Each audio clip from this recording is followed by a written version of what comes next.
Shalom, salam berkat dari kami untuk pendengar sekalian. Saat ini pendengar akan diberkati dengan program Hari Ini Harinya Tuhan bagian yang ke-8. Sebuah program rohani tentang doktrin Alkitab yang menolong kita untuk semakin tertanam dalam kebenaran firman dan bertumbuh dalam kemuliaan. Bersama hambanya, Pendeta Gilbert Lumwendong, STH. Banyak orang merasa doktrin Alkitab sebagai sesuatu yang membingungkan. Tetapi tahukah saudara bahwa doktrin Alkitab intinya adalah memahami Alkitab dengan benar, dengan pemahaman yang sistematis, sehingga kita terus dapat tertanam di dalam kebenaran firman, sehingga kita terus bertumbuh di dalam kemuliaan Allah. Buka hati saudara sekalian untuk menerima berkat-berkat firman-Nya hari ini. Salah satu persoalan yang penting ketika kita menghadapi masalah dan persoalan, atau ketika kita sedang mau membangun dan merancangkan sesuatu, adalah kita perlu sharing dengan orang yang tepat. Karena persoalannya, jika kita sharing dengan orang yang tidak tepat, maka sebaliknya bukan kekuatan, bukan visi yang baru yang kita dapat, tapi justru sebaliknya kelemahan, kegagalan, kekhawatiran, dan merasa nggak mungkin dapat kita wujudkan. Karena saya pelajari bahwa orang yang tidak tepat tidak akan menuntun kita pada kehendak Allah. Orang yang tidak tepat akan selalu mendatangkan kekhawatiran, atau sebaliknya dia memberi semangat palsu yang akhirnya membawa kita pada kebingungan. Karena itu kita perlu sekali orang yang tepat, sehingga kita tertuntun untuk berjalan pada kehendak Allah. Dan kalau kita berjalan pada kehendak Allah, persoalannya bukan soal berat atau tidak beratnya. Selama kita berjalan pada kehendak Allah, selalu kita akan melihat pertolongan, selalu kita akan melihat kemenangan, selalu kita akan melihat jalan keluar. Jadi karena itu penting sekali kita bersama dengan orang yang tepat ketika kita menghadapi masalah, ketika kita sedang merancangkan sesuatu, membangun sesuatu. Karena yang kedua saya pelajari, orang yang tidak tepat akan mendatangkan kebingungan. Itu pasti, saudara. Dan setan memang bekerjanya dengan gitu, mendatangkan orang-orang yang membawa kebingungan buat setiap kita, sehingga akhirnya kita tambah bingung lagi. Aduh, saya mesti buat apa ya?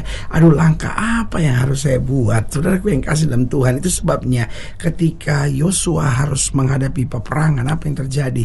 Yosua, Musa, Harun, dan Hur menjadi satu kesatuan yang luar biasa. Musa berdoa, lalu Yosua menghadapi peperangan, Harun dan Hur menopang tangan Musa. Nah, saudaraku yang kasih dalam Tuhan, ini yang saya bilang orang yang tepat. Orang yang tepat masing-masing dalam posisinya. Orang yang tepat masing-masing membawa kekuatan bagi orang di sekitarnya, sehingga akhirnya apa yang terjadi? Satu tim kerjasama yang baik yang menuntun pada keberhasilan. Yang pertama, orang yang tidak tepat tidak akan menuntun kita pada jalan kehendak Allah, justru menjauhkan kita dari kehendak Allah. Yang kedua, orang yang tidak tepat akan membingungkan kita. Yang ketiga, orang yang tidak tepat akan memberikan kata-kata yang justru melemahkan.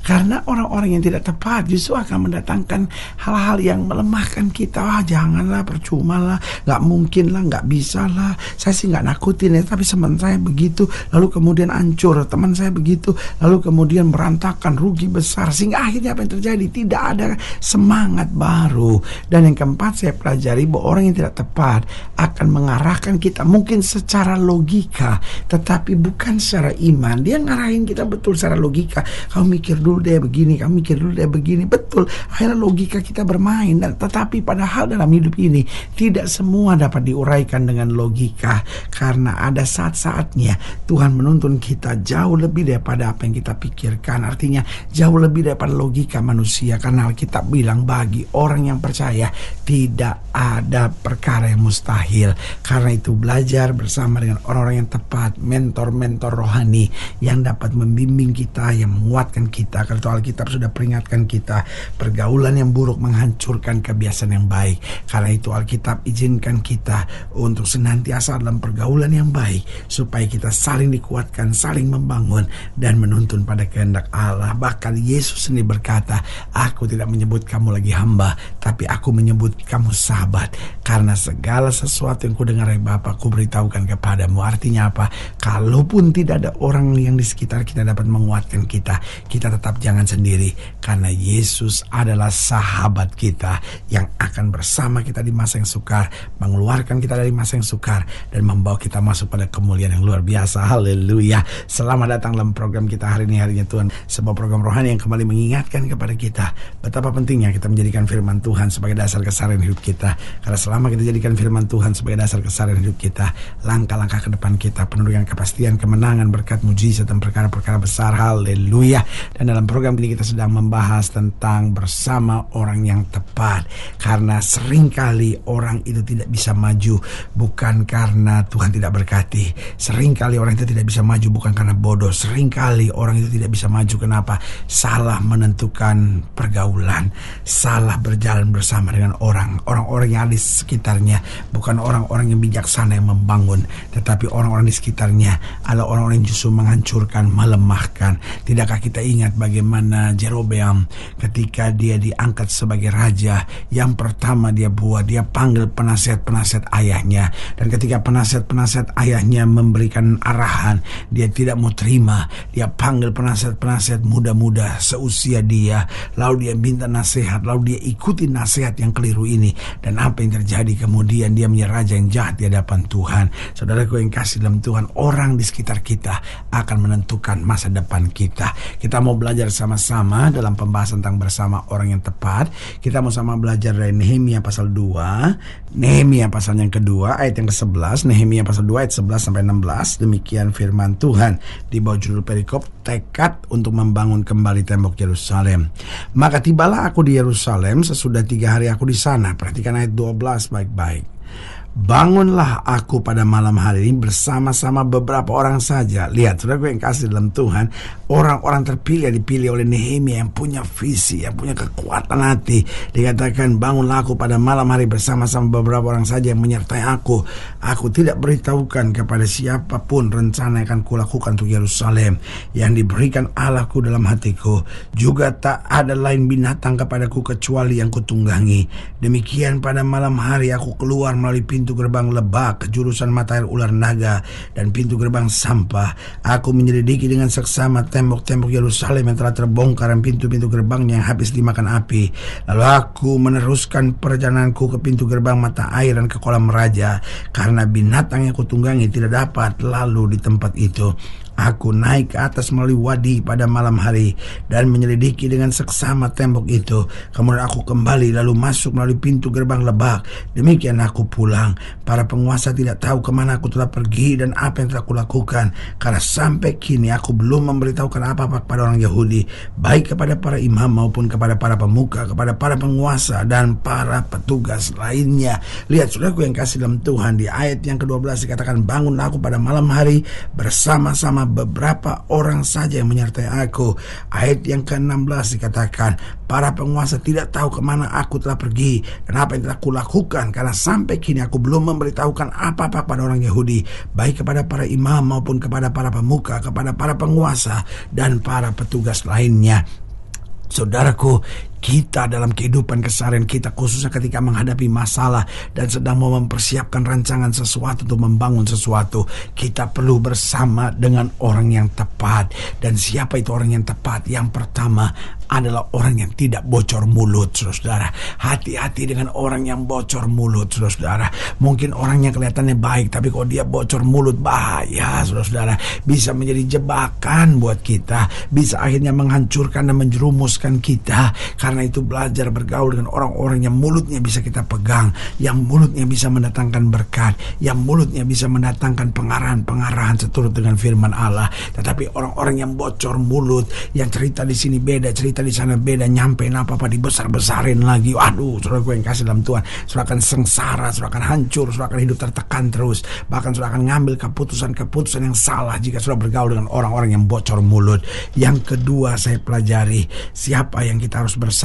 Orang-orang yang takut akan Tuhan. Aduh, saudara, kalau kita bersama dengan orang yang takut akan Tuhan, dia selalu mengarahkan kita pada rencana Tuhan. Dia selalu membimbing kita pada terang Tuhan. Dia selalu membawa kita pada kemuliaan Tuhan. Karena itu sebagai hamba Allah, saya mau ingatkan, kita harus bersama dengan orang yang tepat, yaitu orang yang tidak bocor mulut, orang yang takut akan Tuhan. Karena orang kalau takut akan Tuhan, hidupnya jadi berkat. Orang kalau takut akan Tuhan, kata-katanya membawa damai. Orang kalau takut akan Tuhan, hidupnya bergaul dengan firman firman. Karena hidupnya bergaul dengan firman, maka pemikirannya juga adalah pemikiran firman. Dan yang ketiga saya pelajari, kita perlu bersama dengan orang yang tepat. Siapa orang yang tepat itu? Adalah orang yang memang mengerti firman Tuhan, orang yang hari-harinya memang hidup di dalam firman. Ini penting, saudara. Dunia ini penuh dengan orang-orang pintar, tapi dunia sedang kehilangan orang-orang yang dekat dengan firman Tuhan. Karena itu sebagai hamba Allah saya mau ingatkan, kita bukan berarti harus jadi orang eksklusif, tidak mau sembarang bergaul, bukan itu. Tetapi maksud saya kita bisa say hi to everyone, kita bisa menyapa setiap orang dengan kasih. Tetapi ketika tiba saatnya bergaul yang akrab, tempat di mana kita mencurahkan isi hati, masalah, pergumulan, visi-visi kita, maka jaga. Yang pertama, jangan sama orang yang bocor mulut. Yang kedua, harus orang yang takut akan Tuhan. Yang ketiga, orang yang mengerti firman sehingga kita bisa dibimbing dan diarahkan. Dan yang keempat, orang yang memang beriman. Aduh, kalau kita bergaul sama penakut, sengsara, saudara, berita yang kita dengar cuma hal-hal yang menakutkan. Kita baru batuk sedikit aja dia udah bilang, aduh saya nggak nakutin ya, periksa deh ke dokter. Lalu kita bilang, enggak kok biasa saya batuk begini. Teman saya begitu, biasa. 3 hari kemudian mati katanya. Saya sih nggak nakutin, cuman ngasih tahu aja. Ya ilah, ngasih tahu aja udah nakutin begitu, saudara. Sebagai hamba Allah saya mau ingatkan, kita butuh orang-orang yang beriman di sekitar kita, sehingga waktu kita goyah pun kita dikuatkan, ketika kita lemah pun kita dikuatkan, ketika kita mulai bimbang kita dikuatkan. Karena orang-orang yang beriman akan selalu menanamkan iman bagi orang di sekitarnya. Haleluya. Saudara yang kasih dalam Tuhan, jika ingin dilayani lebih jauh, hubungi kami melalui telepon, hubungi kami melalui surat, kunjungi website kami, karena kami ada untuk membawa Bapak Ibu Saudara senantiasa lebih dekat pada Tuhan dan mengalami kasih kuasa mujizat yang luar biasa. Haleluya. Secara khusus melalui program ini juga saya mau berdoa buat siap yang sakit, siap yang berbeban berat, karena saya percaya bahwa bagi Allah tidak ada perkara yang mustahil. Nah, saudara yang didoakan secara khusus boleh taruh tangan kanan saudara di dada dan kita akan berdoa. Mari kita berdoa. Bapa, dalam nama Yesus, hamba doa buat yang sakit, hamba doa buat yang berbeban berat, hamba doa untuk setiap mereka sedang menghadapi masa-masa yang sukar. Karena Bapa percaya bahwa bagi Allah tidak ada perkara yang mustahil. Bapa, hamba berdoa di dalam nama Yesus, Tuhan jamah yang sakit Tuhan sembuhkan, yang lemah Tuhan kuatkan, yang susah Tuhan hiburkan, yang jatuh Tuhan angkat. Bahkan mereka sedang dalam pergumulan boleh mengalami kemenangan. Mereka yang taruh tangan kanannya di dada boleh dipimpin Tuhan untuk bersama dengan orang yang tepat, dibimbing dalam kemuliaan Tuhan dan melihat hal-hal yang dahsyat dan luar biasa. Di dalam nama Yesus kami berdoa. Haleluya. Amin. Saudara yang kasih dalam Tuhan, kita sudah berdoa. Ingat, Allah tidak pernah lalai menepati janjinya. Inilah saatnya buat kita untuk bangkit bersemangat, bersukacita dalam menghadapi segala perkara. Karena kita tahu Yesus hidup, Yesus berkuasa, dan selalu menyediakan yang terbaik buat anak-anaknya. Doa saya menyertai saudara. Sampai berjumpa pada program berikut, dan jangan lupa jadikan hari ini harinya Tuhan. Haleluya.